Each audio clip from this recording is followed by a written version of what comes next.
আবু হুরায়রা রাদিয়াল্লাহু তাআলা আনহু থেকে বর্ণিত, রাসূলুল্লাহ সাল্লাল্লাহু আলাইহি ওয়াসাল্লাম বলেছেন, রমজান মাসের পর সবচেয়ে ফজিলতপূর্ণ রোজা আল্লাহর মাস মুহররম মাসের রোজা।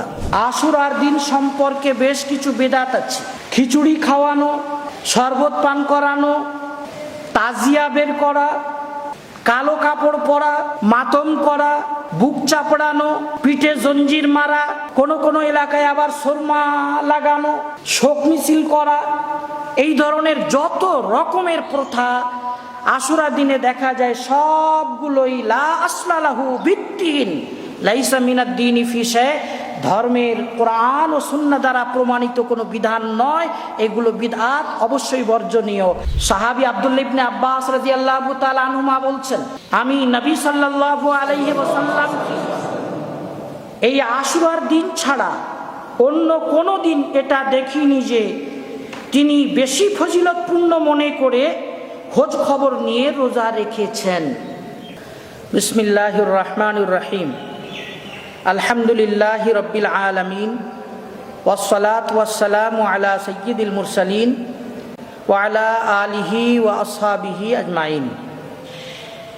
সহিহ বুখারী খণ্ড নম্বর 1 পৃষ্ঠা নম্বর 268, রোজা অধ্যায়, পরিচ্ছেদ নম্বর 69, হাদিস নম্বর 2000 ও 2001 এবং 2002।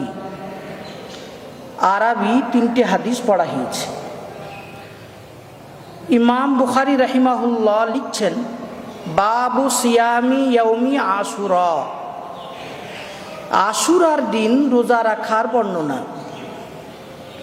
আশুরার দিন মানে মুহররম মাসের 10ম তারিখ।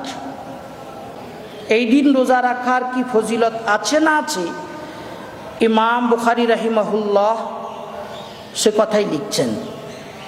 আমরা মুহররম মাসের ফজিলত এবং মুহররম মাসের 10ম তারিখ অর্থাৎ আশুরার দিনের ফজিলত, এই দুটো বিষয়ে স্বতন্ত্রভাবে ইনশাআল্লাহ আলোচনা করব।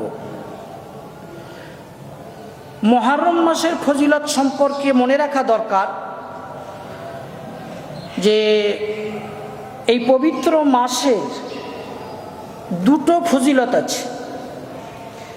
একটা ফজিলত কোরআন মাজিদ থেকে প্রমাণিত, আর একটা ফজিলত সহিহ হাদিস দ্বারা প্রমাণিত। প্রথম ফজিলত যেটা কোরআন মাজিদ থেকে প্রমাণিত সেটা এই যে সূরা তাওবার 36 নম্বর আয়াতে আল্লাহ রাব্বুল আলামিন বলেছেন, ইন্না ইদ্দাতাশ শুহুরি ইনদাল্লাহি 12 শাহরা ফি কিতাবিল্লাহ ইয়াওমা খালাকাস সামাওয়াতি ওয়াল আরদ মিনহা আরবাতুন হুরুম যালিকাদ দীনুল কাইয়্যিম ফালা তাযলিমু ফীহিন্না আনফুসাকুম। এটা সূরা তাওবার 36 নম্বর আয়াত।